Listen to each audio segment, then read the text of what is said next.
thing. You're treating me like a forge, just keep costs down. Yeah. All right.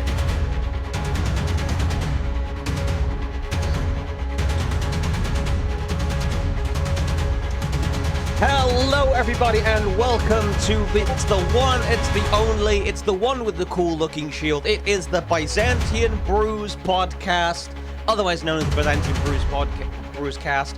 Other podcasts are available, but only ours has a cool goose and a cool Byzantian dev in it. So this is hello from me, Kenny Jigsack, and hello from Byzantian dev. And yes, it's going to be a great week. I'm here at the regional HQ, and yes, all is good. All is a go-go. So, Is this the divine Wi-Fi? the divine Fi, yes. Okay. 200 of God's sweetest megabytes.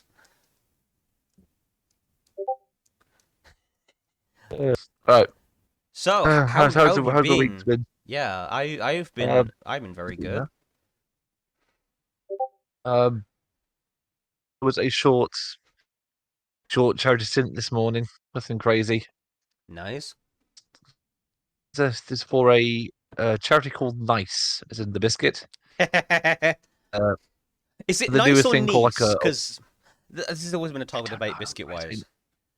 Everyone says nice, as far as I've heard. Fairs. It's generally like treating people with mobility issues is generally the thing they do. It's they had they call it a wheel and walks. Basically, it's a short, family-friendly walk thing from about like 11 onwards till about maybe 1 day because the rain decided not today.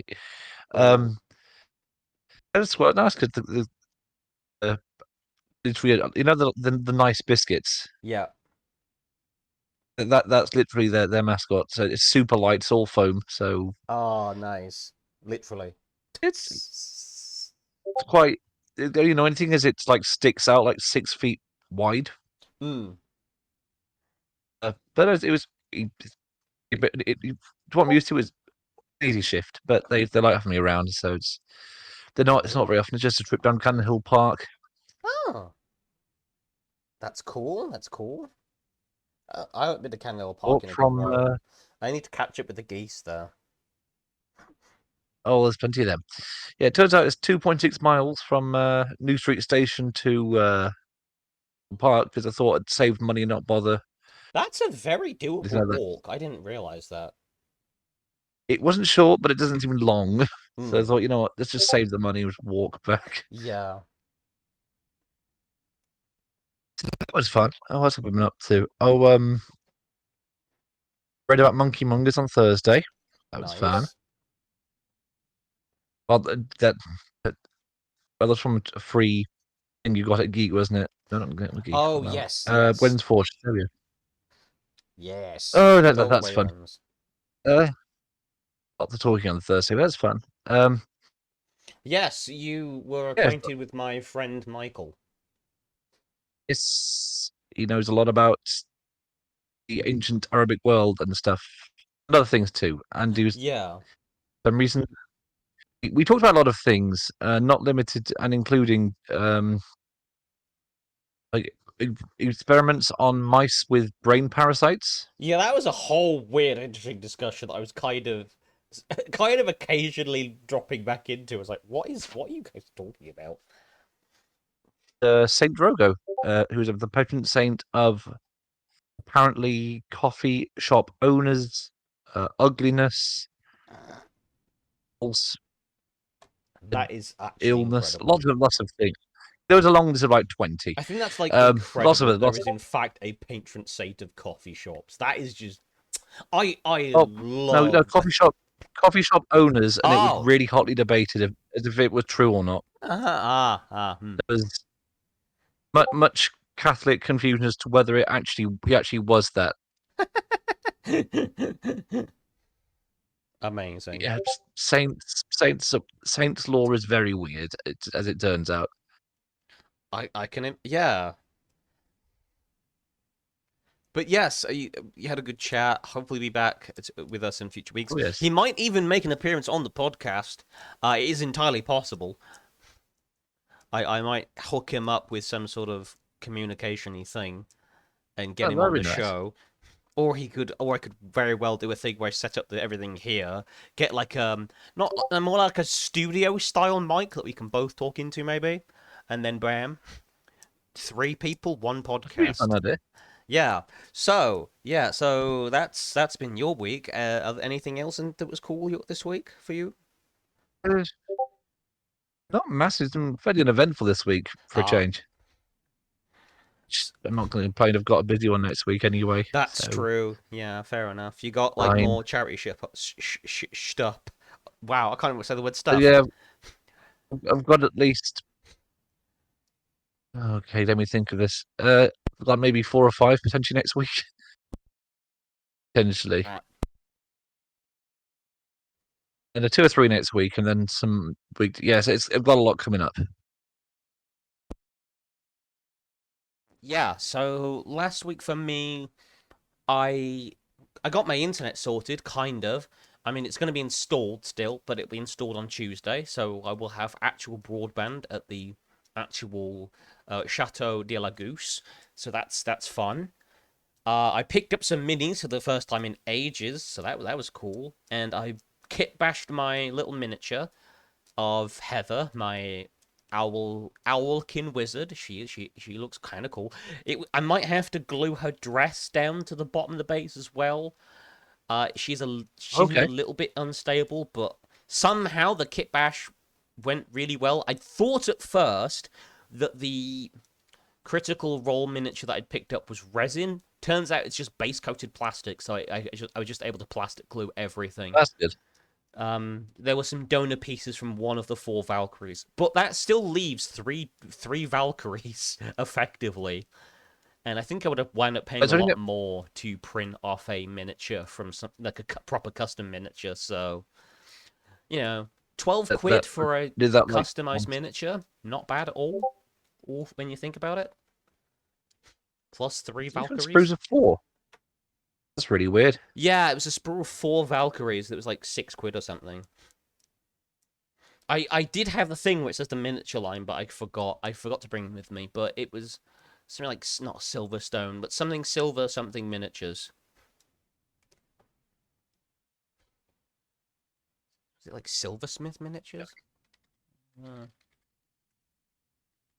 Hard to tell now because everyone's gotten the good plastic trader now. Suddenly, now it's not just Games Workshop that has reliably good miniatures anymore. yeah, but I thought it was cool.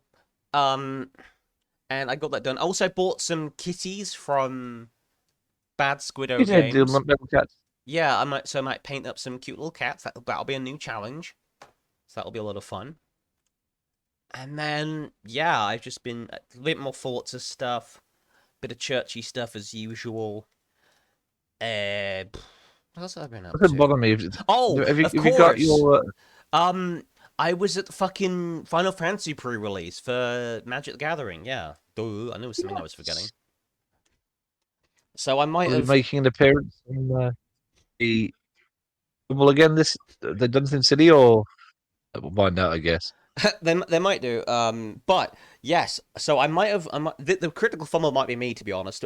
Because I Oh, may have spent like 100 odd quid on the Yushtola deck. So I have the commander deck for Yushtola. I paid a bit above retail for it, but only because it was sold out basically everywhere else, and it's going to be out in place like HMV next week. But the chances are people are going to be waiting at the shop. I have intel that people are probably be waiting at the shop when it opens to buy the decks, and I can't be asked to get up at the crack of dawn to go and get it at retail price. I thought, you know what, I'll pay a bit above the odds of convenience, and now I have the deck, and now I don't have to worry. that's fair. But yeah, I picked up the Ishtola deck. I've modified it a bit, and it was really a lot of fun to play. It's in a color combination called Esper, which is white, blue, black, which is normally a very, very hated color combination in Commander because that's like the ultimate control deck colors. and she does That's kind of the want to yeah. lean into control, but I've built her more tokens instead because I wanted to make. You see, Yeah, so it's Death Touch, Lifelink, and just no yeah, because you got one white, deck. which has your board wipes, black, which has your targeted removal, and blue, which has your counter spells. Also, like what they call stacks pieces, which are cards that just straight up prevent you from playing the game. The previous one, It's fun. it this color was made. This color was made. Combination was made infamous by a commander called Sen Triplets, which was a very popular control and stacks commander at the time. So ever since then, even non-control decks of those colors get looked very angrily at. But I'm building her, like I said, I'm building her more tokens based, so that I can build. Because the joke is, if you've ever played Final Fantasy 14, it's the Ladies of Limsa Laminza deck. It makes women. That's what the deck is designed to do. It makes women. Okay. I Because heard Damien talking about that. It's suggesting a woman deck for some reason. yes, because I started the idea because I was like making this joke about Limbs Laminza because Limbs Laminza is full of ERPers and RPers and just degenerates in general in like skimpy clothing and catgirls and stuff. Um, because the other deck name is called Bring Out the Semi-Naked Dancing Catgirls. I won't actually have semi-naked dancing catgirls in the tokens. They might be in bikinis, but that's as not safe work as it's gonna get. The reason it's called that is because I'm quoting Simon Honeydew of the Yogscast when he first visited Limsa Laminza and found out how much of a hive of scum and degeneracy it was. I don't know if they're a magic deck soon. Probably will. Yeah, yeah. So, and Yushtola has kind of been a bit of a Yogs meme on the Simon side for quite a while. Several, I think Zorlak and several of the prolific honeydew orbiters have made jokes about Yushtola, my beloved, and the whole little sun meme. Some people will know what that is about. But yes, so I wanted to build this deck as a meme, but also because I do genuinely like Final Fantasy 14. It's probably the Final Fantasy I've played the most of. Weirdly, I haven't actually played that much That's of the other odd. ones. So mine's on the 10. No, probably 10. I know it's 110 or 2 for me for some reason. Because bizarrely, most of my understanding of the Final Fantasy series comes from Kingdom Hearts. So Okay, you're like, fair oh, enough. how do you know about Cloud and Leo and all that then if you haven't played 7 or 8? And I'm just like, Keyblades. Fair, 7's a bit light on the story. Yeah. It also has the guy from Scorpion King in it, the first boss you can fight. The low Oh poly yeah, ass it does. guy. The fucking low Scorpion King ass CGI. Which we've discussed on this podcast before. Anyway, so that's been I my mentioned it, week. but yes. I am I am really happy with how the set turned out. Final Fantasy. I've already made my joke about the chocobos. I'm still upset about that, but I get the feeling because there wasn't anything from spin-offs, which they said way ahead of time they weren't going to do in this set. That we might get more Final Fantasy stuff in the future. So I'm hopeful that we'll get Red Chocobos and Final Fantasy 13 2 and Lightning Return stuff at some point, whether it be a secret lair or something else. So I can forgive their previous critical fumble on that.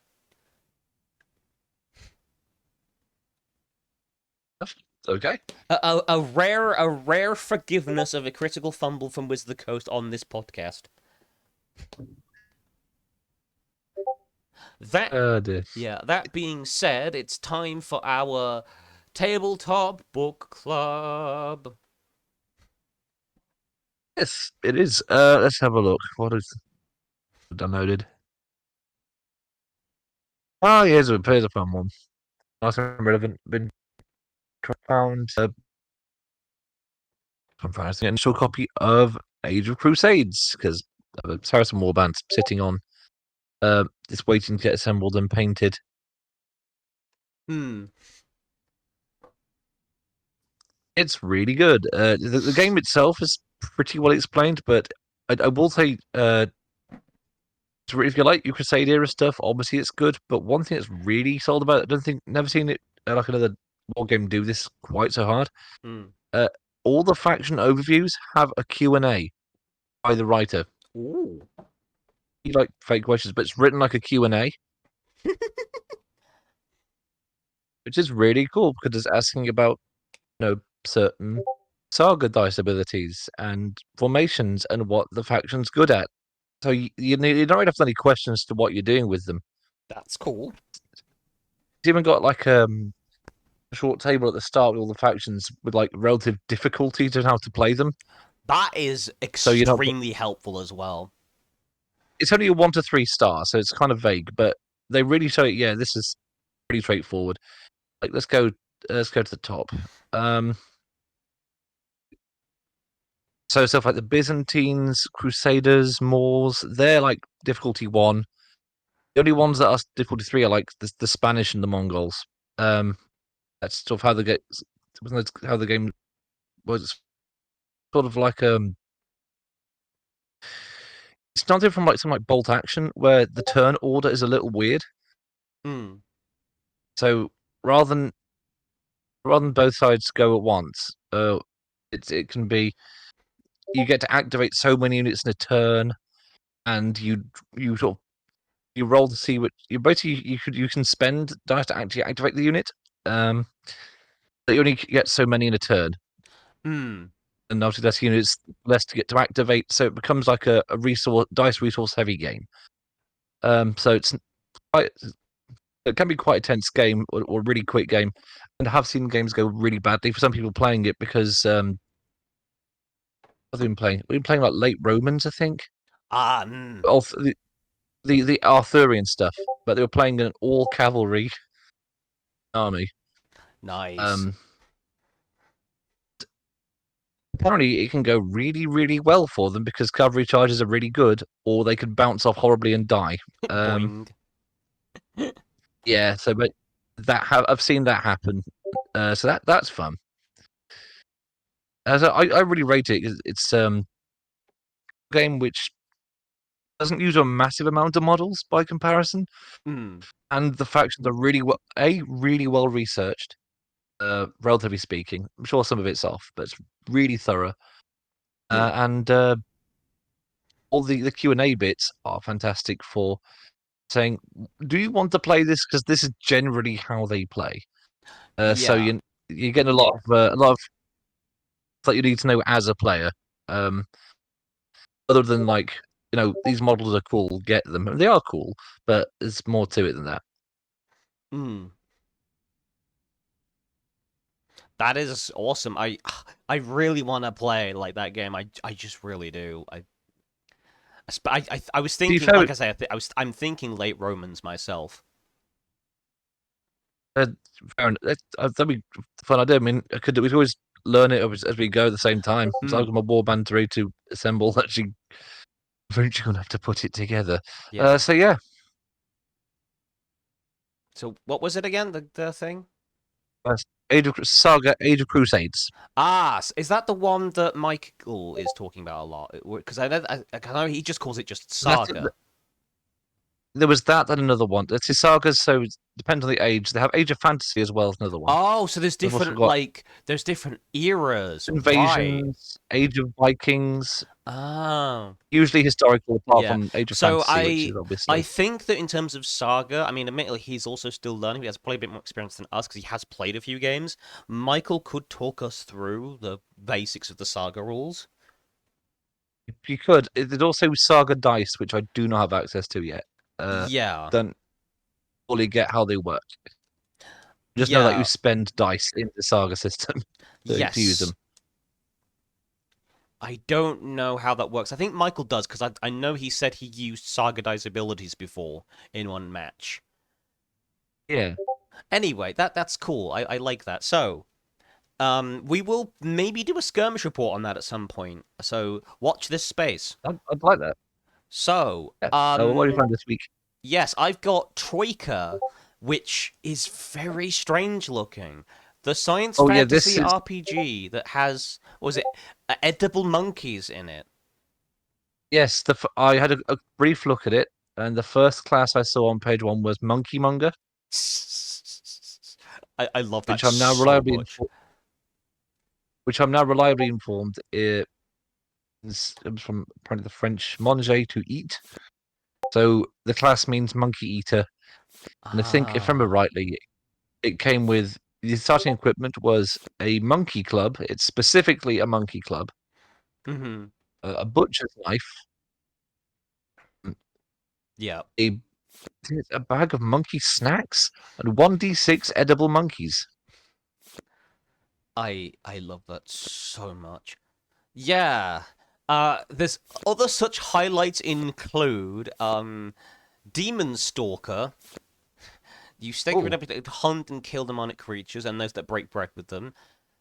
That okay, Demon Stalker I thought sounded a lot funnier than the actual like like the how they work. Um, we have where is it? Where is it? Oh yeah, Befouler of Ponds. what? You're a wise man, a high priest, a pond pisser. Yes, that's actually in the words. A Oh, typical but committed crazy. adherent of PP Sharp. The bloated toad god has no church other than the periphery of ponds, where the foulness catches in the reeds, and no congregation other than gnats and dragonflies. You minister to them all the same. So a whose literal class is pisses in ponds. You never Well, contract disease as a result of drinking stagnant liquids. Amazing. that actually sounds useful. You get a Wasn't there large all wooden label, which is interesting. okay? You are stinky though. Does it? Did you just have that? Just stinky. Sackcloth. So you have sackcloth robes caked in stinking mud and undergrowth. +1 to sneak rolls in marshy terrain while wearing them. -1 everywhere else Okay. because they stink. I love that. That is You can't choose to have non-stinky robes. You must have them. yeah. It's like okay.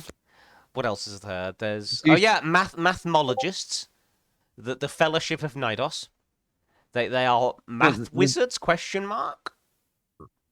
No, they don't have spells. sure. They have a large abacus, an astrolabe, which is a mace, basically, scrolls and writing equipment. That is very weird. There's also at least those classes get equipment. I read one that didn't have any. Is you had I think it's the equivalent of like some. It's like the characters built on the day that they've had their half their brain removed.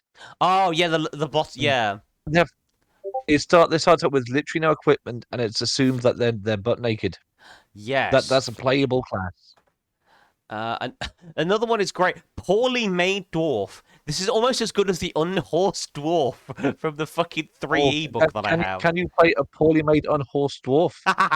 Yes, I'm a poorly made unhorsed dwarf on a horse, which is also poorly made. Oh no. So, so dwarves are known for being the finest artisans of the million spheres. Give a dwarf a rock and they will make gold. Give a dwarf a boulder and they will make another dwarf. You were supposed to be the finest expression of dwarvy craftsmanship. A masterpiece. A brand new dwarf like those made by the old masters. But you were left imperfect and abandoned. That is amazing. You're an unfinished dwarf.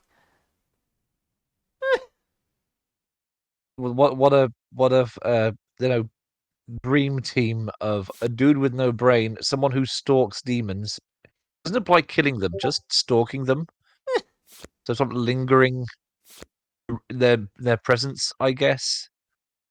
Sort of following them around. And a dude that sells edible monkeys. Or you could be a skeptical Lamassu The body of a bull, head of a man, What? forelegs of a cat, wings of a swan. The sweetest of the children of the gods. You, however, were not content to rest in your clown, instead descended from the heavens, or crawled up the abyss, and set out about finding your own path among the stars. I love the idea of, like, just this, an atheist Lamassu. Like, you saw gods, you were made by them. Yeah, but I don't like them. It's... I think they're a bit lying, to be Yeah, honest. it's one of those games where I don't know if you. It might be one of the games that's almost impossible to meta because all these classes sound so weird. Like, how would you Yeah. know? Sorcerer at the Obviously, the Academy of skeptical Lammas is the Doors. best one. What? Fellow of the Sublime Society of Beefsteaks. These classes are amazing. Vengeful Child. Oh, an amazing class. And yeah, the Love Zoanthrope, it. the Lobotomite. That's just fantastic. Starts with literally nothing. Yeah. And it Although is, that means you can finally. Oh, sorry. Carry on. yeah. This whole setting feels like the Outer Planes, but everything is the Outer Planes. I would say that at least with like the zone trope, there's a way of you find a way of playing the deprived in Dark Souls 1. Yeah.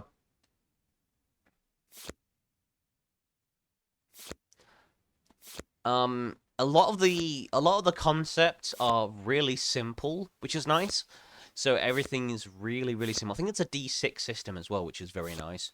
So super duper simple. Um, a very much a combination of like, it feels like a fusion of like 80s era fantasy mixed with 80s era hammer, and then like 70s era like sci-fi, like that.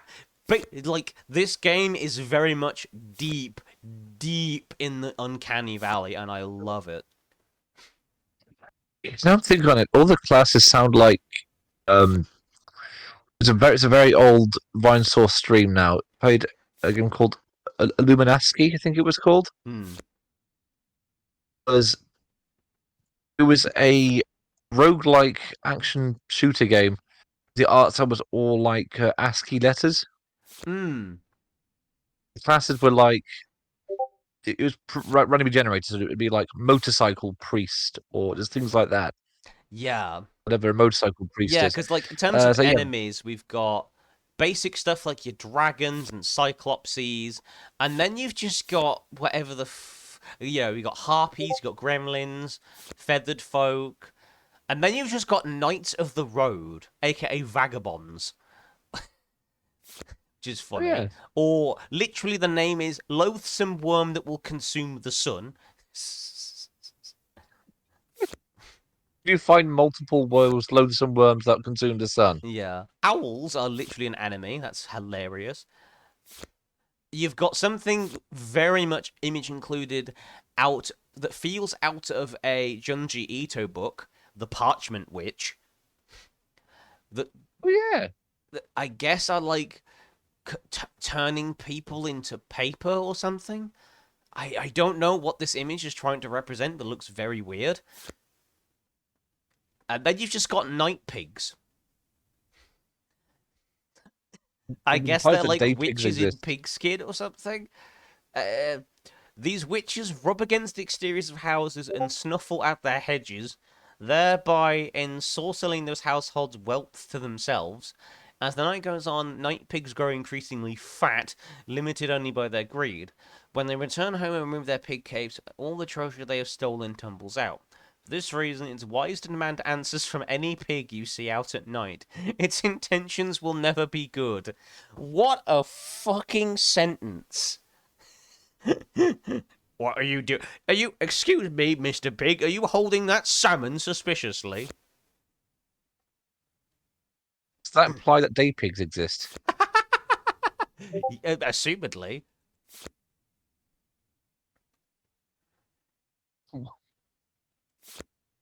Okay. And then you've got an introductory adventure called The Blancmange and Thistle, which again is another amazing name of a fucking inn, apparently. It's a hotel. The Blancmange and Thistle. I love it. I love it so much. Certainly a name. we've got. How can I insert the Blancmange Thistle into my game? That's a very good question. Very good question. This place is dangerous. What if someone dies? We'll have them create a new character and introduce them on the next floor. Seems legit. I don't know what's going on. None of us does. I love that bit. Just none of us does. No one does. Play a Monkey Monger. Go home. Where's the bar? Through the door beside the front desk, labeled with a color-shifting neon garlic bulb. Stairs lead to a basement where you may buy a variety of exotic pickled vegetables. The only alcohol they sell is a clear herbal liqueur served in snifter glasses. The barman is ancient in death, but the selection is so limited he can usually guess correctly. The music sounds like several lines roaring at the bottom of a well while someone plays the oboe energetically. The few guests here are gathering their fireworks and preparing to leave for whatever feast of the chiliarch they're attending tonight. This is the bar that. That paragraph should just show you how fucking insane this game is. I think this is the kind of bar that Grigner would hang out in. Grigner, yeah. Yeah, this is definitely giving non-Euclidean location vibes. I'm wearing plush robes or something. And of course, the appendix has been removed. The appendix is blank, and that's quite funny. Oh no, the oops table, of course. So they have an oops table, which is brilliant. Miscast table. What was my favourite? I think number 4. I read that brief. I think number 4, my favourite. Basically, the miscast table is called the oops table. It's like, which is great with an exclamation mark too. Yeah. And if I think you rolled a 4 on it. Every pair of shoes within a mile radius just catches fire. Oh man. Oh dear. That is fantastic. So good. But Well, it doesn't character, specify if they're being worn or not either as well. That's the best bit. The character sheet looks quite good. It's quite concise, which I like. That's good. And yeah, that's Troika. That's really quite cool. The basic book can also be found digitally as well as physically, but you might find it for free at your local game store, the introductory book. Books are available on their website as well, which is nice. They've got 1, 2, 3, 4, 5 adventures and 2 supplements, and they even have some third-party books, which is quite cool. And there's a lot of them. Okay. We've got such highlights as A Baker's Dungeon, Terror in the Cesspool, This Sphere Ain't Big Enough for the Both of Us, So You've Been Thrown Down a Well, and of course... Oh. What is this one? Musical Combat. Okay. So there's a lot of stuff around this game already, which is quite cool. I might even design some things for this, because this seems like the sort of thing that I would write. I said that when I read it, I thought, did you write this? I wish I did, because this is very funny. Anyway. Want to play a Brorange? Can I custom? Can I make a Brorange mage just for this game? Brorange mage! Oh my! No idea days. what that would do. Just it would fit. That should be our challenge for next week. Whatever we roll on the wheel, we have to make something that works in the Troika system. Oh my God, that's a really silly idea. I'd have to get the book, but yeah. Okay. So, on to Miniature of the Month, because it is kind of a new month, technically. I mean, technically it was a month last week, but I've bought miniatures, and so I want to talk about them. Last month wasn't a month. Last month wasn't a month. Yeah. No. I did actually get something. But there's a really funny story attached to this one. I mean, I meant to buy them, but I guessed it myself into thinking that I hadn't because I was very tired. Ah. It was so fun story.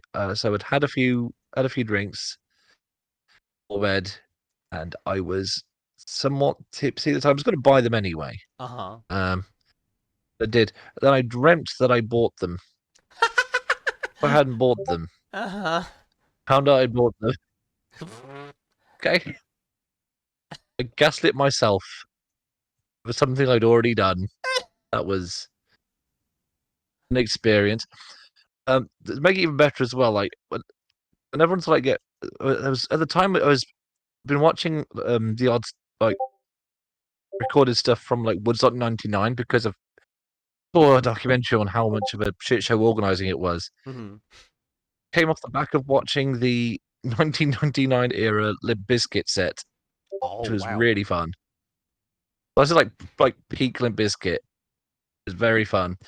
And apparently, I bought this thing that I was going to buy anyway, and then convinced myself I hadn't. Mm-hmm. Didn't know how I did that. Um, for that Celtic Myth game, I finally bought a warband. Oh. With the city, they are they're very elf adjacent.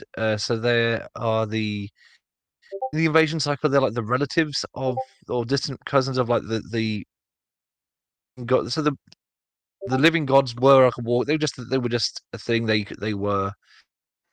just they actually appeared in. It was called Erin at the time. Uh-huh. According to the myth, anyway. Um, and they their powers were diminished after a huge battle. I forget the exact one. Mm-hmm. A lot of Irish myth on this kind of stuff.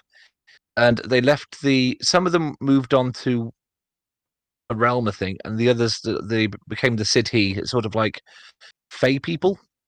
Right. So that because they were they're elf adjacent because they are old school Fey adjacent or Fey styled. Mm-hmm. In that very mischievous, for very strange reasons. It's even like the game even states they have like this really they have a really warped idea of what's important. Yeah. They're like crazy because they like crazy colors and like artisan tools and weapons and armor.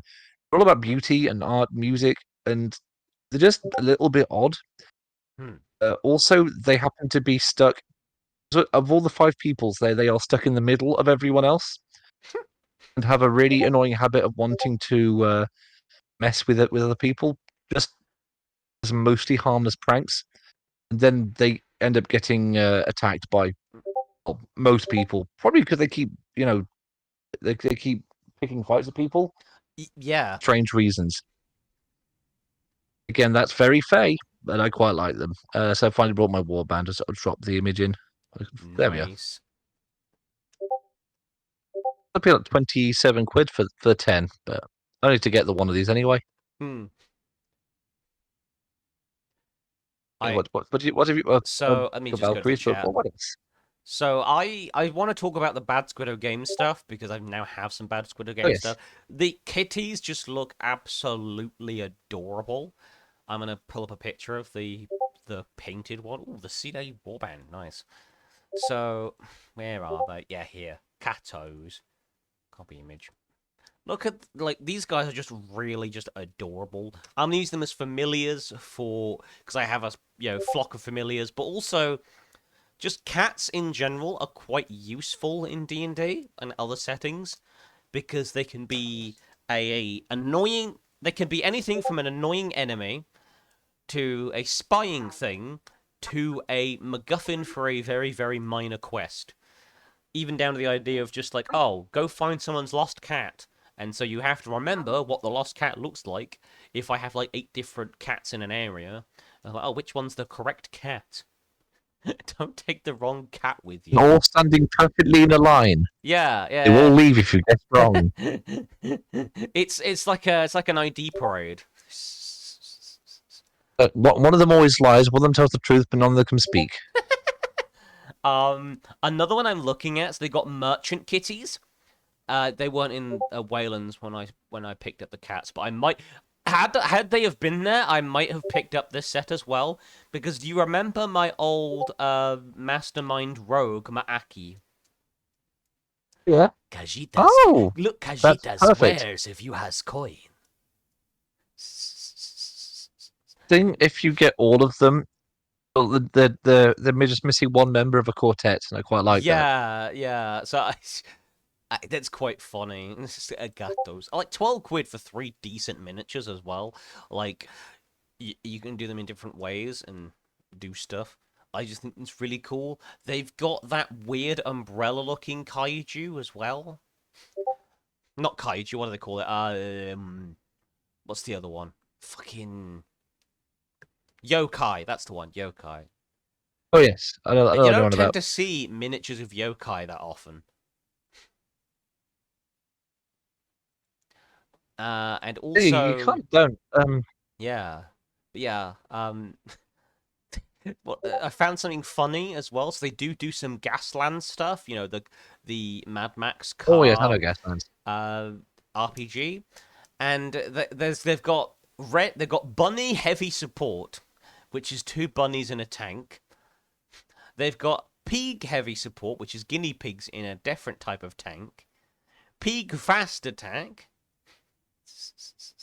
gunny pigs You as well. Gunny bloody pigs. pig. I love that. And fucking it's just and also of course bunny fast attack obviously one of which is in like a killdozer and that's hilarious. It's really stupid. It's like of course we put guinea pigs in it and like yes. I was I think I hoping. bought a couple. Let me have a look if they do Yeah. birds. Ah, not really. They don't have Birds. a pack of birds, which is sad. Yeah, Did they do have some dinosaurs, and they do got some giant iguanas. Yeah, so they had A couple of corgis, them for which I some almost reason. bought. And hilariously, I think at one point they did do a miniature of the Queen. Oh no, they do. Queen Oh, Elizabeth II, the collection. Brad Scudo Games comes with the Queen and two corgis. Oh no, set of that's five. fun. Set of five. Hang on. So you get the Queen. You 5 get corgis. so you get the Queen, old Queen, as in old Queen Liz II. You get Yes. World War II era Queen Liz. And Oh my Coronation god, Queen Liz and 2 corgis. That's amazing. I've got to post this in the that's a chat. D. This is phenomenally That's a good. D&D party right there. It's just the Queen, dog and dog. Imagine that, like rolling up to a tabletop table and being someone be like, "Oh, who's your character? Oh, my character's the Queen of England. May her soul rest in peace." He's put his miniature down on the table. The entire table looks at you like fucking what? Uh, that reminds me of a Games Expo. Uh-huh. I've seen them a few times.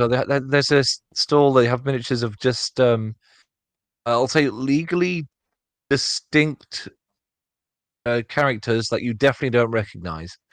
Hmm. Um, you got to see the names. Some of them are fantastic. There was so how familiar are you with GI Joe, or just A know if it little bit, a exists? little bit. I know that it Right. exists. Yeah, so Cobra Commander. Oh no, not Cobra Commander. Captain Zanzibar. Captain Zanzibar. It's Captain Zanzibar. There was a legally distinct thing called Head Thing, which I quite liked. Head thing. It was Martial Arts Turtles was one. Like the whole store was like this. It was brilliant. Mm-hmm. Oh, I wish I'd been there. I wish I'd been there. It's a good time. I didn't expect to go myself, so I was surprised it was going at all. Yeah, I love the corgis. The one of them's getting proper side eye. Yeah. Oh, vampigs. They're guinea pigs, but vampire. Oh, Oh, they're so cute. It's kind of cursed, but cute. Sorry, I'm like gushing over. This is the time, if anything, though, to talk about Bad Squid again. They have a lot of very strange stuff. There's some really cool stuff actually. The ramshackle church model, which would be great for the Fallout RPG, if you know that one. yeah. Which actually was really. That's the Queen again. Oh, I've managed to send the Queen twice. Damn it. Yes, she insisted. So we got this. Yeah, they got this ramshackle church. I'll just actually paste that in. Damn it, Lizzie. Do you mind? Oh, I can't copy the I'm, bloody image properly. There we I'm go. just looking at the one of the later ones. Uh-huh. It's There we go. Olga of, Olga of Kiev holding a falcon in each hand. These are great. These are funny. I love it. Oh, this is. Let me go back to the Oh, picture. who's this? Anti-fascist? Who's this? With her bag. Yeah. What else is here? There's so many different things. It's incredible. They've also got like loads of like grass and base plate, accessories as well, which is really, really nice. Shipwreck debris, which honestly there just isn't enough of. We've got capybaras. Yes. I saw that in Wayland's Forge, but didn't pick it up. Just a set of masks, which is cool. Ooh. War pigs and chums. Yes, that's an. Oh. A Well, very these are cool quite mini good. of death. Okay. Zombie snowmen. I don't know how Post-apocalyptic that stuff. works. Not gonna lie. Post-apocalyptic is pretty good, to be fair. We've got a lot of. Yeah. We've got alpacas, giant bunnies. Oh, is that a bunny? They got a bunny on a steamroller. Yes, Bunny fast that's attack. yeah, that's the Gasland thing, I think. We'll have to get some Megan of the these next month. fox on giant panda. I'll have to get some of these for the Doomed because they just seem to fit really well. Is that Yeah. exact art style? Okay. Some of these would Hmm. actually work well in Troika as well, now I think about it, because some of these are also very weird looking. In a good way. Like, we've got Robot Friends, which is very kind of that era of sci-fi looking things. That sounds like a Saturday morning TV show that never got made. Robot Friends, the Saturday. You What know what? friends? Yeah. Here we go. Here's Robot Friends. I love them very much. Saturday Robot. Oh, those are very robot friends. But not quite BB-8. That's just a beach ball with a camera. R2D2 is a bin. Yeah, which feels very like that era of sci-fi. Again, is that legally distinct thing? If we change the name, so it's fine. Yeah. Oh my goodness, here's a really good pre-order. Um, Joanna fleeing from Turkey Man. What? It comes with Turkey Man and Joanna. That's the whole. What's it called? Turkey Man and Joanna. Joanna fleeing from Turkey Man. I mean, I too would flee from Turkey Man. It's a valid reaction when you think about it. Yeah. Lots and lots and lots of bases. Squiddo infested well. Well, probably. I probably shouldn't drink from that. Oh my goodness, they've got communists. Winter Oh, we have Advancing mummies. Command. Amazing. A whole line of like World War II era communist military stuff. That's amazing. Soviet Union wonderfulness. Wow. We can get Turkey Man is only £8. For those Oh. that want to know. What else have they got here? Onamusha Command. Nice, nice. Onamusha Warrior. Angry Witches, which look very much like the ones from like Macbeth, the classic, the classic sort of black hat witch. Oh Gigantic yeah. water bears, amazing. I've never seen a tardigrade miniature before. That's Oh, wonderful. they've got a whole pack of just zombie animals. Nice. That's you'd think you need more of that. That's quite generic. I like it. Yeah. David the Cat Cleric. This is chunky cat cleric. I love him. A In pack of horror, just they have frogs. in the horror section they have Sergio the Sax Man. Nice. Um, not sure where the horror's coming in, but all right. Maybe he's really bad at sax. A Blitz mummy? Oh, is this like the empty child kind of thing? Oh. Oh no. Hey, what's Baggy the Bag? Oh no, she's a mother carrying two babies that are also wearing gas masks. I thought the joke was empty child. I mean, I guess it kind of is, but it's not quite that bad. This is a pack of like gnomes, as in like actual gnomes with the red hats. The one with the fishing rod. Ah, yeah. I think he did. Yeah. Bugs basing kit. It's a bunch of bugs. We've got RAF tractor and trailer. A printable coloring book that's free. Ah, lovely stuff. Chickens! Oh, it's out of stock though. But a whole pack of chickens and Just pigeons. Just chickens and just pigeons. Do you want 12 pigeons I for think it's 12 just quid? like community suggested things too. Yeah. So that's Potato why these Pete miniatures and are so Dr. odd. Carrot, the World War II like mascots. That's amazing. Fucking Potato Pete and Dr. Carrot. Fucking what? I love how Is they that World have War their Two? own. Yeah, they actually have their own miniatures in this like World War II range. That is very funny. Oh, you can always there's always the naval gents in panto dress 3. There's 1 and 2. Oh, that's just 3 of them. Okay, to say. Their mimic set looks quite good as well.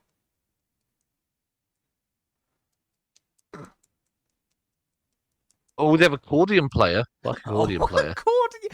Ah, yes, an accordion man. No, it's a lady just playing an accordion, but Ah, you can just play. That's a mini. oh, they've got dwarf wizard, bard and rogue, dwarf ranger and monk. It's a miniature my collection that I got from Alternative Armies for free. Hmm. Swear was made by these guys, but it wasn't. But it really should have been. I Yeah. think for whatever reason they didn't have it in stock, so I got a separate miniature and a freebie, which was a miniature of a man uh, playing like a horn with his butt, just farting into it. What?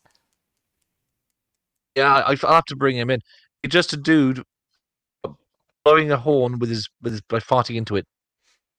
Oh my days. Oh, they've got And Lady Ichika and the Vipers, Hojo Masako and Handmaidens. This is like the Dynasty Warriors section, I guess. that Oh, sounds useful. oh, Bushidos and Oh, Shogun Meow. Wait a minute. Wait a minute. Oh, I have never needed something so much before. Look at these. Oh, these are perfect.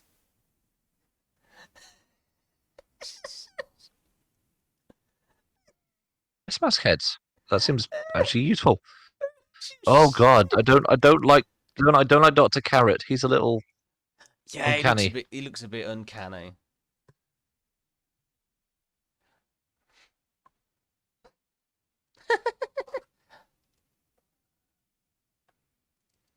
Oh my goodness.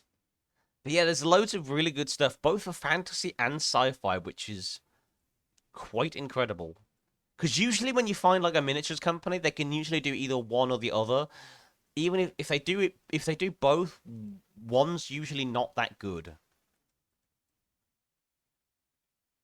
Also, lots of female miniatures. Not bad, some Hmm. of them. So it's a weird niche. Yeah. Stog Katar, which I also saw in the thingy, which is Scandinavian squishy-faced cat. Often used by Vikings on raids to kill rats. I just love the idea of Oh, just yes, my Stog Skatar, a big chunky bugs, but cat. adjacent. Yeah, De Skog? Question mark. Freya's wildcats, as in the cats of the goddess Freya, I think.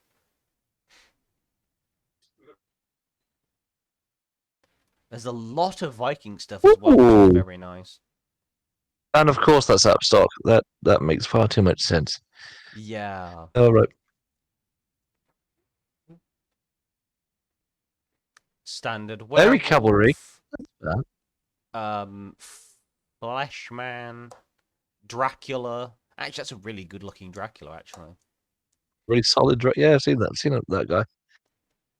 It's solid.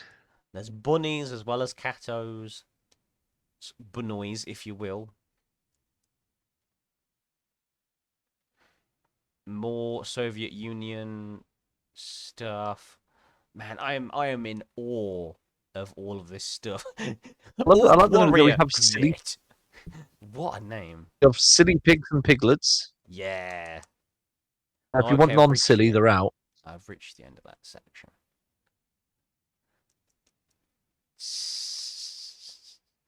Oh, it's those some of those are miniature of a chain of command, right?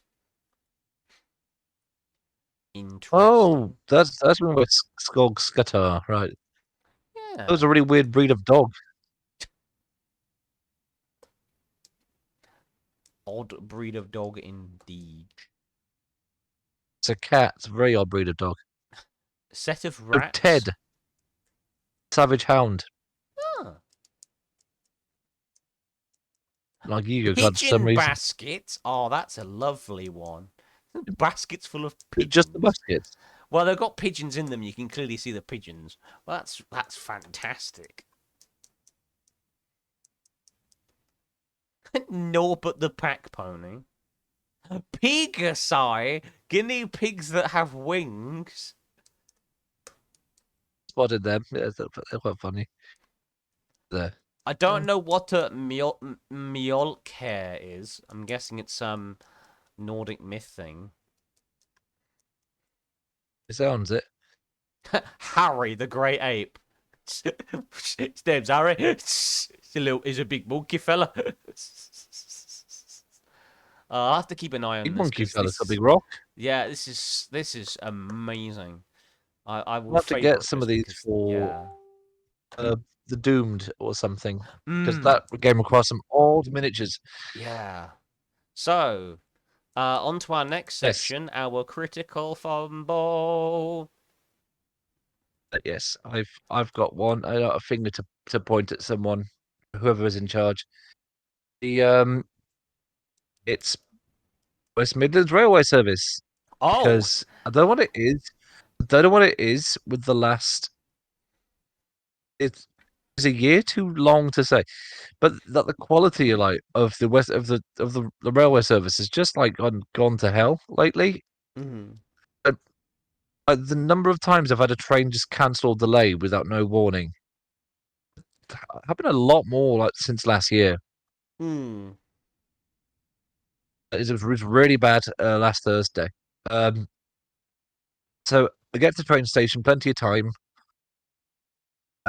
And normally at least they'd say, okay, here's a bus service to at least get you back.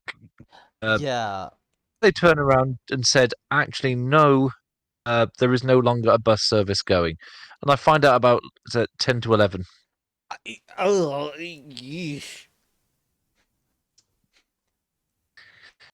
I love having this, supposedly public funded service that does consistently late. It's my favorite thing.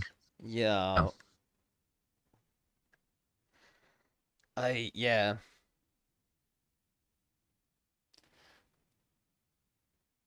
To spend the better part of 10 quid on a shared Uber back because there was literally no other way back.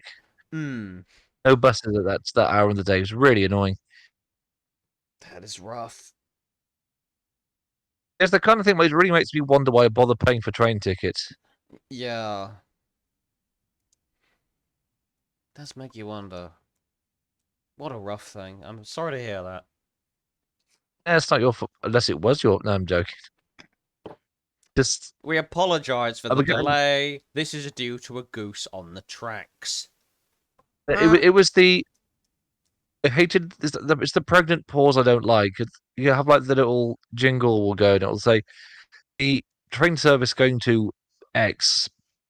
It's been cancelled, and then you hang on a bit, hoping that they're going to But carry on from there. No, that's it. No But mention of the replacement service. yeah, so you fucking mean. Thanks. That's great. Thanks. It's like 22:11. What am I going to do? Yeah. Good job I didn't book my ticket in advance. Oh, I'd be so pissed. Yeah. Ugh. My critical fumble this week is also a slightly annoying one. It's, weirdly enough, pointed at Square Enix, and not for the Magic the Gathering thing. Hey. Oh, Uh, that's been what I've done this so time. I've been trying to reinstall and play Final Fantasy XIV, but for some reason, there is an error when I try to log in. It says, "Oh, this is an invalid operation." Um, Apparently it's something to do with the bootstrapper that they now use these days. They ended support obviously for Windows 7 stuff, but as far as I'm aware, 64 or x64 64-bit versions of Windows 7, not 32-bit, should still be able to run Final Fantasy 14, but for some reason people on all versions have a chance of having this weird bug come up where if their Microsoft Edge or something is a bit weird or doing a silly or whatever, or the bootstrap isn't working properly, you just can't log in. Oh, that's good. That's great. Fuck me, I guess. So your online only game does Not let you're you presumably still paying log for in. monthly. Just Yeah. nope. It's like that. Thanks, I guess. Thanks for that. That's fun. Lovely. That's fantastic. So that I'm annoyed with them because I wanna start a new character with my friends and gather around and do silly things and commit in-game Yeah. war crimes. This is why I'm generally a bigger fan of of games that you can play offline. Yes. You never have to worry about the whole game like can complete even like it's old now, but Monster Hunter Try Mhm. had its online stuff terminated a while ago, Mhm. maybe 10 years ago. But you can still play Monster Hunter Try because they bothered to Yeah. patch in a single player mode first, in case Yes. eventually the servers would be terminated because they got several new games out. Mm. There's no forward planning for that kind of thing anymore. It really annoys me. I don't actually mind like this. There's a guy who occasionally does reviews I quite like called Ross's Game Dungeon. He is one of those people he's on really on the warpath about online service games. Uh, he he basically wants them to have a single player mode, offline mode as mandatory. Uh, because his stuff he's reviewed that he can no longer play and get more footage for. Because if it's usually it's EA doing this, uh, Uh-huh. the publishers said, no, we've shut down all the servers and the game couldn't run without the online connection. Mm. Also, does really interesting reviews. He picks up some really odd choices. I haven't heard of most of them before he's reviewed them. I don't know how he defines these things. Really good. Hmm. Um, what's up next? So, I guess it's our homebrews of the week. Yes. This week I made a character. I flat out made a character Nice. using the 2024 rules to hang a bit. And because the theme was criminal activity, I came up with something a little less unconventional. He's a rogue, but not the kind of rogue uh, probably seen a lot of. Mm. I just need to check something. So, do something at the UK, right?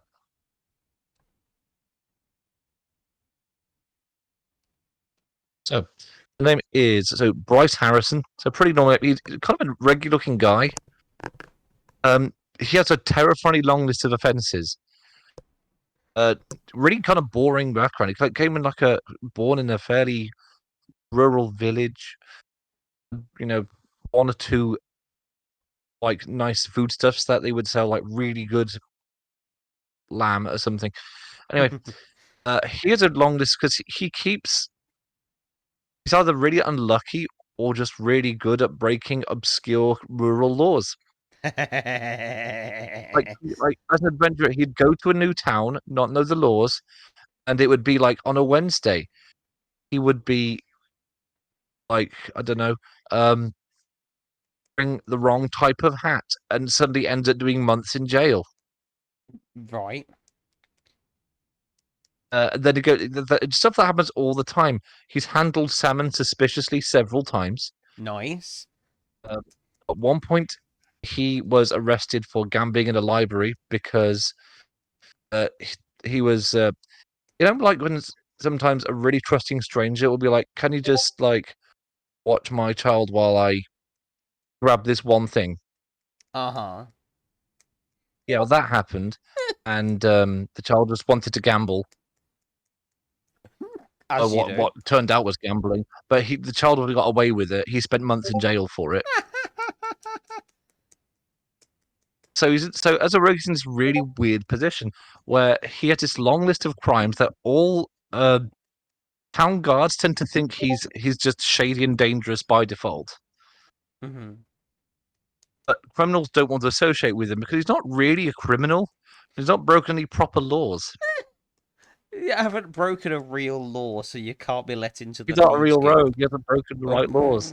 But also the guards think he's up to something because he's had this massive list of obscure crimes. So let's have a look. So I'm just going to go through. There's a list of like some of them that. Sir, you can't rustle Well, crisps in here. I'm actually going to. There's a list actually used for this. Many of them he has committed. Some of them are like. Look, me here. Give me some funny laws. This whole thing was inspired by my love of really obscure laws that I don't know you'd get arrested for, but technically would be crime. Okay, so stuff like carrying a plank of wood along a pavement, unless it's being loaded from a vehicle, and it wasn't. Right. Here's a good one. He's broken gambling in a library since 1898. Can't do that. Here's a fun one. So, what do you think the law says about flying kites in public? Oh, that. I guess it must be like. It depends on what airspace you're in. No, apparently, you are not allowed to fly a kite in a public place according to the Metropolitan Police Act 1839, Section 54. Hang on a minute. Just how- Wait a minute. Hold up. I Hang on know. a minute. Isn't a park a Yes. public place? Don't people usually fly kites in the park? Maybe not in 1839. I wasn't. Unless if this Okay, being the Met Police, this is only a law applicable to London? That might be it. Here's a fun one. Have you ever taken a cab or an Uber or something? Yeah. It's a legal responsibility for cab drivers, according to the 1936 Public Health Act, to ask if they have the plague or smallpox.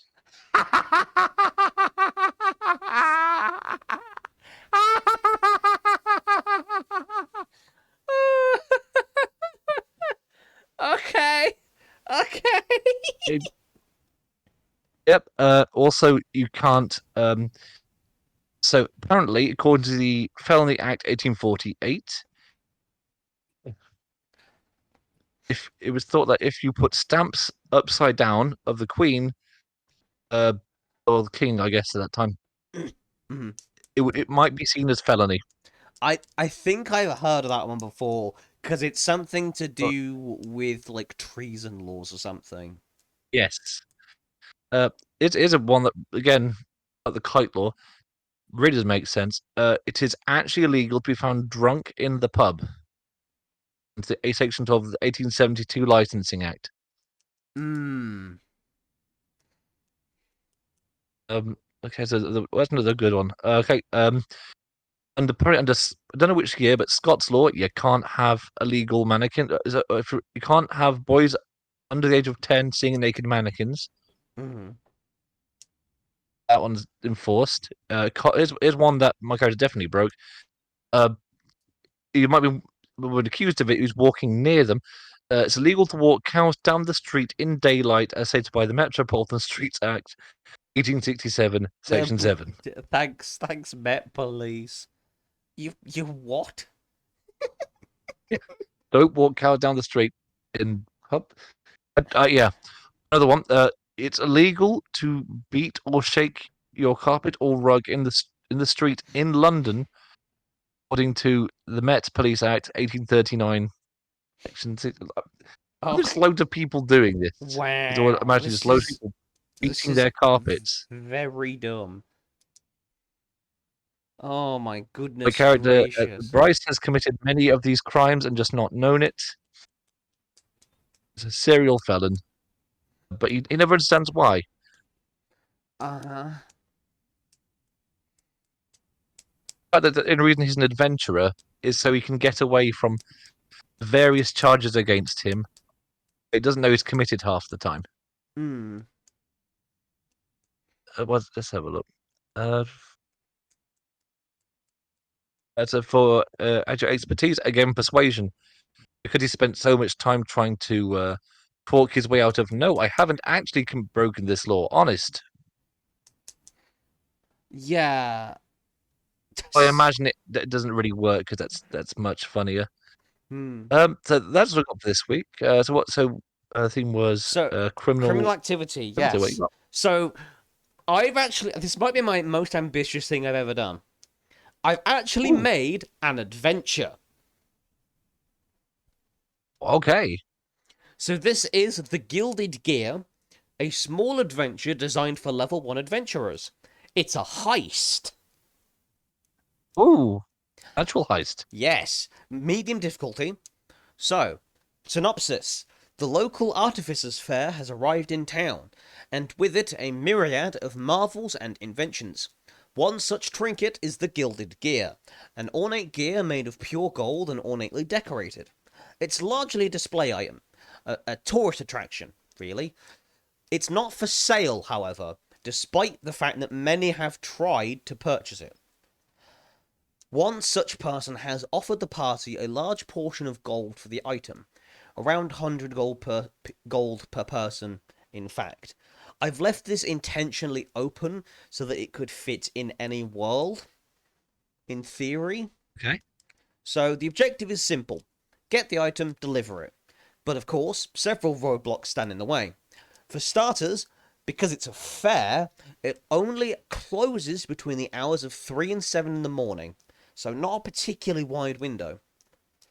The fair is patrolled at all hours by the town guard, who have been sent additional few guardsmen by the local lord to bolster the ranks during this busy time. That just makes sense. You tend to put more police on duty when there's a fair on. The display itself is guarded at night by 2 Warforged soldiers from the Eberron book that stand either side of it. They are there only to guard the Gilded Gear, but one of them has an exposed wire that could be short out by electricity. That requires a perception check. I'm going to ignore some of the bracketed stuff. Some of it's just check-related things. There are sources of electricity in the air, like Tesla coils, etc. The other has a damaged leg servo, must moves at half speed. The display case itself is made from enchanted moon glass, can't be smashed. There's a lock preventing you from simply lifting it, and there's an alarm spell on it, so when the glass is lifted. But you can remove the rune if you know the command phrase. Once the item's been stolen, they are to meet their client, or most likely hired servant slash mercenary, in the designated spot just outside town. This will depend on the setting. They'll be given payment in coin, so as to have no paper trail.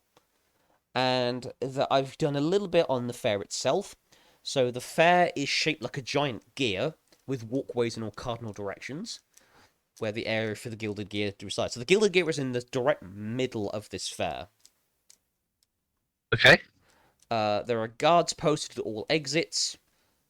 Other than the gear itself, the highlights are there's a big Ferris wheel, as you do, a little minecart roller coaster, a helter-skelter shaped like a large piston, a game of Whack-a-Goblin. Unusually, this game is actually quite popular with goblins. That's, that makes sense. Oh, you'd think, like, the initial thought would you be like, isn't this a bit racist? And then you just see a goblin just like, bastard, you stole my suit the other day, fuck you, bastard goblin. So, Goblins don't like goblins. Yeah, so that yeah. kind of tracks. A Dunk the Guy game with a buff Earth Ganasai as the guy. He gets muddy when wet. It's oddly charming and funny. I thought, what kind of games do you have at like a fair? It's like, okay. So is there a coconut shy where, I they're should like have put a coconut bolted shy. on? Yeah. So they're like bolted on, and they're sort of like they can't knock them off. Literally bolted in place. We've got a human jester named Jack that eats small metal boxes, like a sword swallower. He's a box in the, so it's a box in the Jack. Oh, okay, okay. It's a reverse Jack in the box. Is that more or less impressive? I'm not Well, I entirely guess, sure. yeah. Well, it's like a sword swallower, so I guess it's slightly more impressive. A shop that specializes in matchlock firearms. That's less silly, but more useful. Some of these are actually, like, legitimately useful. Yeah, I can see it. A surly old traveller who follows the fair just to heckle it. Yeah, I like that. He can help out the party if convinced by distracting the guard. When not at the fair, he can usually be found in the local tavern. Naturally. She just follows a fair around, just not liking it. Yeah. Old man yells at cloud kind of situation. This because he has a veteran stat block, so he was probably an old former soldier. So the guy is spending his retirement heckling this fair because he doesn't like technology. It's really silly. You kind of love it. A shop You have nestled to pay between. to go to this. Yeah. You have to pay to go to this as well, so he's paying. He's giving them money to do all this. I guess the idea is it's a free to enter fair, but you have to pay for the rides and stuff. Obviously, like a Mayfair kind of thing. Okay. There's a shop nestled between a couple others.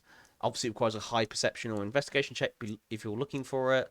But sells hacked monodrones for 500 gold each. It's run by a shady-looking owlkin, which is in the Strixhaven book. Right. Named Veritas Woodnook and his Goliath Bouncer. They are like 8th and 5th level characters respectively, and thus it would be unwise to attempt to rob them. There is a DM's note. Modrons are technically sentient beings, and thus hacking and selling them technically counts as trafficking and slavery. Just as a note, just as a side note. It's like, I don't think what these guys are doing is very legal.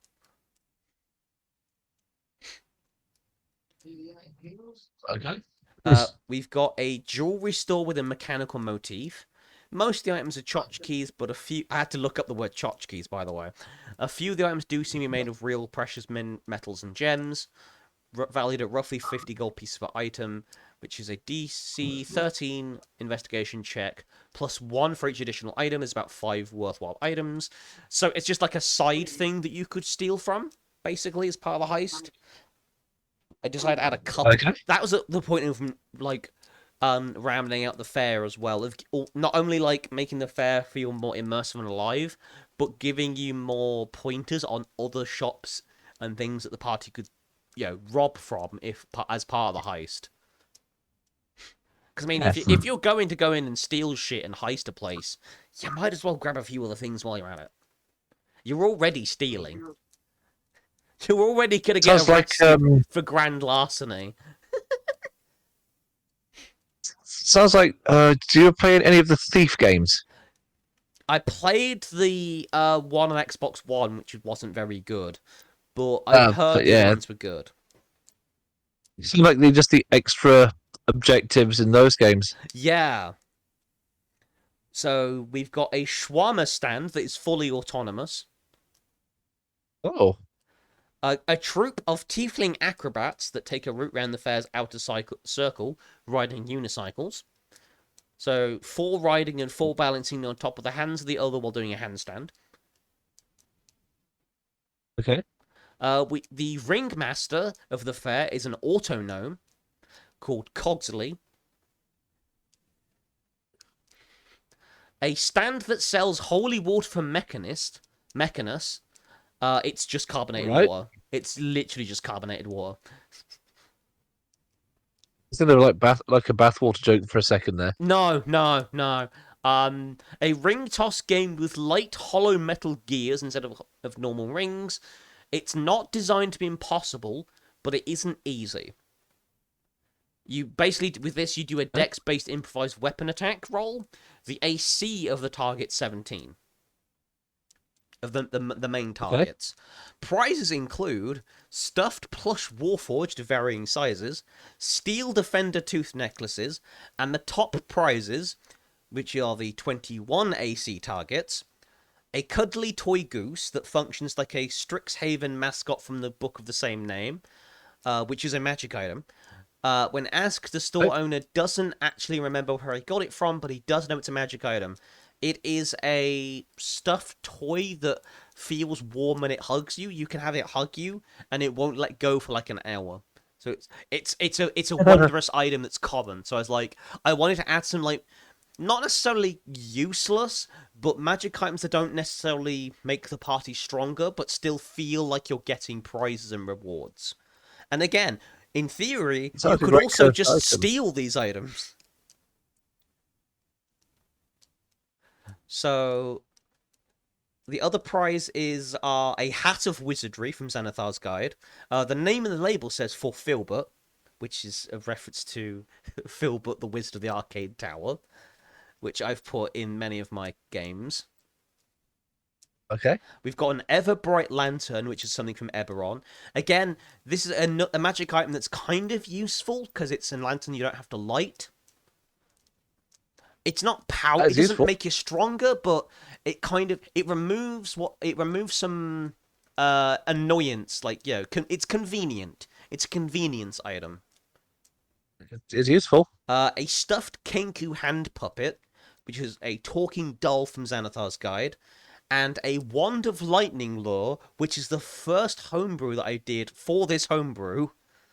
Basically, it's like a lesser version of something called the wand of lightning bolts. Yeah. So this has 4 charges. You may expend one of its charges to cast lightning lure. It regains 1d4 charges daily at dawn. If you expend the last charge, roll a d20 on a 1. The 1 crumbles into ashes and is destroyed, as wands do in D&D. So it just does lightning lure stuff. So it's like, hey, here's a free cantrip wand, basically. So not particularly strong, but useful, particularly as per this adventure. Hence why it's there. Okay. We've got a clothing store that specializes in alluring clothing, which is run by an attractive-looking wood elf woman, and is advertised by 2 war-forged pole dancers. I don't know why. I just like the idea of like sexy pole dancing warforged. It's like you have nothing down there. Why are people allured by this? They're literally machines. Why are just the machines And in the lingerie? It's like what? reminds you of the weird drunk dancers from Fallout New Vegas. Oh, The one with the fountain. mm. This store sells a variety of gear, both for the ballroom and the bedroom, as well as a few items that would also have a use for an adventurer. These items include Glamour Weave, which is from Eberron, the common version of it, the Cloaks of Many Fashions from Xanathar's Guide, Cast Off Leather and Chainmail Armors from Xanathar's Guide. They also sell prosthetic limbs, which is also from Eberron, and are more than happy to quote unquote free up the space to fit them in the back room. This is technically illegal, though, so you might have to convince the owner to let you in on the secret. I just like again, Oh. this weird idea of, like, people wanting to purposefully have parts of themselves amputated to replace with prosthetics. As I'm not, like, I don't know, it's a kink thing, or just, like, a status symbol, or what? I don't know. You try before you buy.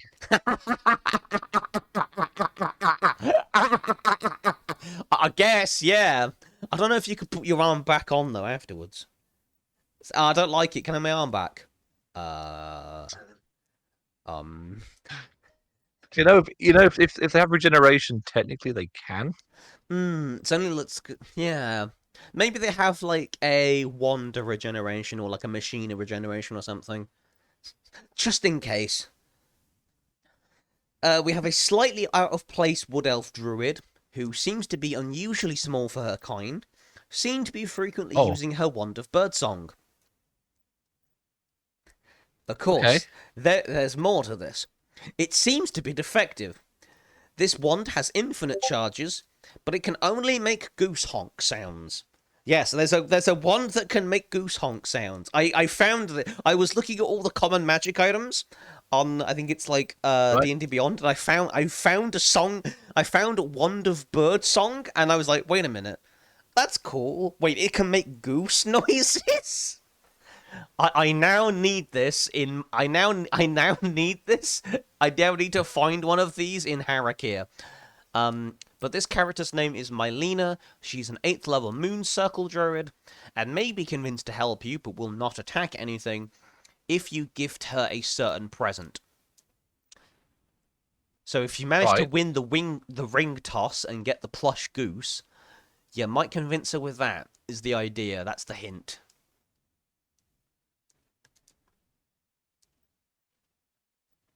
Okay. She also is a vampire. This requires a 20 medicine check to find out. She hides this fact extremely well. She's able to be out in the daytime thanks to her amulet of sunscreening, Arcana 17, which is the second homebrew item I made for this homebrew, which is very short. Basically, a creature wearing this necklace is immune to the effect of being out in the sunlight. This includes vampires burning and grungs drying out, if you know about grungs, that other player race that has to go back in Yes, I know. water. I thought, yeah, And amulet the of cast as sunscreen, well. done. So it's not just for vampires, but it mostly is for vampires. But grungs wear them as well, so it's still a common item. She greets others with her catchphrase, hello extremely. So Mylena was the very first D&D character I ever made. So does she say hello or hello extremely? She always says, hello extremely! Oh, well, okay, just to be sure. It's an extreme hello every time. That was very well adjusted. Yeah. She's just very wholesome and innocent. A bit weird, but you know, it's like a bit weird but otherwise harmless kind of character. I know, I'm following. Yeah. So there's also a barista stall that never seems to need to boil more coffee. This is because they use a bottle of Boundless coffee, which is a uncommon version of the Strixhaven item. It can never run out of coffee and can dispense into other vessels. This is treated as the uncommon version of the item. So, yeah, they are kind of cheating at their stall with a magic item that just makes infinite coffee. Their Also technically overheads are illegal. extremely low. Is that borderline illegal or? No, it's technically legal because you are technically providing the product. Okay. There's a face painting stand that uses mood mark paint. This is from Guildmaster's Guide to Ravnica. Costs 2 silver to get your face painted. So mood mark paint is like a paint that shows your mood. Oh. Yeah, so it's kind of a bit of fun. It's like, oh, you get your face paint to look like a unicorn or a clown or whatever, and the face painting will actually change to reflect your mood as well, which is kind of cool. I just thought it was interesting. And Okay. again, I didn't want to have just a face painting stall. I thought that gotta have something different. And I stumbled across mood mark paint. And I was like, perfect. So we got a refined metals store that mainly sells wholesale, run by a pair of plasmoids. So I thought, again, some of this stuff is going to be wholesale stuff for actual artificers. So the plasmoids are Irony, who ironically doesn't understand irony. He is a grey. He's the grey one, and Drew. They look strangely happy all the time and are oddly teardrop shaped. Essentially, they look like Okay. slimes from Dragon Quest. Is the joke? I can pick. That's it. Yeah, I'm seeing because it. because the grey one is a metal slime. The pair can be convinced to sell a few If you pieces really of fast at metal. running away as well. Yeah, yeah. To sell a few pieces of metal in a non-wholesale bundle, they do have a little bit of stock on hand. So it's just a little extra thing to add a bit of flavor. There is a store that has a large display model of some sort of automatically mobile vehicle. They intend to sell these about 1,000 gold per, but currently they don't have any luck getting buyers. Chatting to the store owner, they find out they're in a displaced Aetherborn from the plane of Kaladesh / Aviskar. He can be convinced to give the party a staff pass to get in after hours if they help him sell at least one promissory note for a vehicle. So, an interesting, weird thing that's also actually potentially part of the adventure, if you want it to be. Okay. We have a Try Your Luck style shop that exclusively sells red potions for 10 gold each. You roll a d4. On a 1 to 3, you get a red potion. It literally just changes your skin blue for 24 hours. The joke is irony. Or on a d4 roll of on a 4, it's actually a potion of healing. It's not intended to be Okay. a swizz. It is intended to be a bit of fun. It's kind of like the idea I had for it is kind of like a gachapon machine. With the chase being Not an bothered. actual potion of healing. There's a stage with a tamed purple singing dragon wormling on it. Yes, this is the homebrew that you made. Which one's this? What? Which one's The that? Sorry. singing dragon wormling. Oh, the singing dragon. Okay, yeah. Yes, with a backing band of kobolds. They accept tips, but also sell music boxes with at least one of their latest songs for 5 gold each. DM's note, for a funny reference, just play any song from the Spyro series of games on your device. That's fun. An otherwise normal sausage dog stand. I was going to put hot dog, but I don't know if hot dogs would exist in this universe. Run by a normal human named Gus. But he has a pet dog that almost seems to be fey in nature. On nature check of 16, the party can find out this is a Pug Atreides. Hey, there it I is. wanted to throw a couple of your homebrews that we did in there as well. It's like, yes, we are converging the universe. And that's all I wrote for it so far. I might add a little bit more in the stall section. So watch the space. There might be a Gilded Gear 1.1 or whatever in the future. But so far, this is what I've got. And I'm very happy with it. Fun. Yeah. So it's Yeah, quite like that's fun. it's very, it's a very short, well, I say it's a very vague adventure, if that makes sense. So I haven't added like a huge amount of detail into how the adventure runs, but I've added like some extra details for DMs to really focus on. Uh, Yeah. So what time are we on? Oh wow, we've gone overtime in a somehow. bit. So We went on a Squiddo Games rabbit hole, I think. There. yeah. So closing thoughts, I guess. Closing thoughts. I just got up a few images of the actual pug from Dune. So those that don't know, the original 1980s version of Dune, for some reason, had the noble houses have dogs, and for some reason, there's a pug in the movie that survives the whole thing. There's a Yeah, scene where Patrick Stewart's character takes the pug into battle, Yes. and the pug comes out alive the entire time. Yeah, just in case you didn't That, watch that episode of the podcast where we talked about the pug from Dune. pretty silly. I love him so much. Oh, man. So on that note, thank you guys for tuning in. Yeah, Don't forget to look, join the Discord so you can see all the homebrews we've made download all today, our and of homebrew. course more. They're all Oh, there. do we have the wheel? Of course. Can we spin the We have the wheel? Oh, we have the wheel. Let's load the wheel. We might add more to it now because we're a fair few of these now. Yeah. Let's open it up.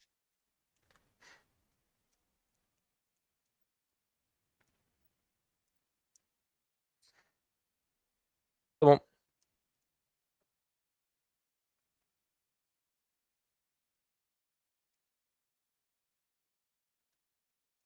Where is it?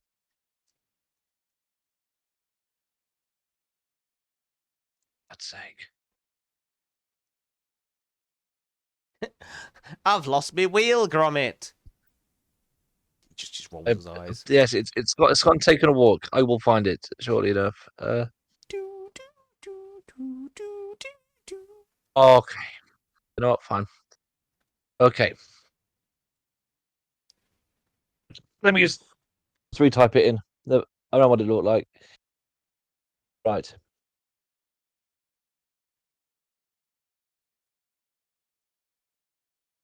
Let's pack.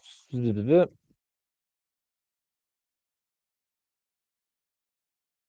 go with it. Okay. And the wheel's off. Oh, that's really ironic. Right, of season. Is winter. Just winter. Okay, so next week's theme is winter, and I think we'll try and do something specifically from summer. Troika for that. I think was the idea. Yes. I will have to get a copy of it. But yeah, I can do that. It's available. I think the basic rules are available online as well, just in case. So That's all right. thank you everybody for tuning in to this episode of the podcast. We hope you enjoyed your stay, and we hope you stay Byzantia. Join us next time. Same Byzantian time, same Hey, late road Byzantian for everyone. Remember to pack your shield to your next skirmish game. And we will throw our raid at the... Sure, Lucy Forward 2 is playing Stardew, so we're ready soon. So, see you all soon, and goodbye from Chaotic Jexag. And goodbye from me, Byzantia Dev. Bye-bye!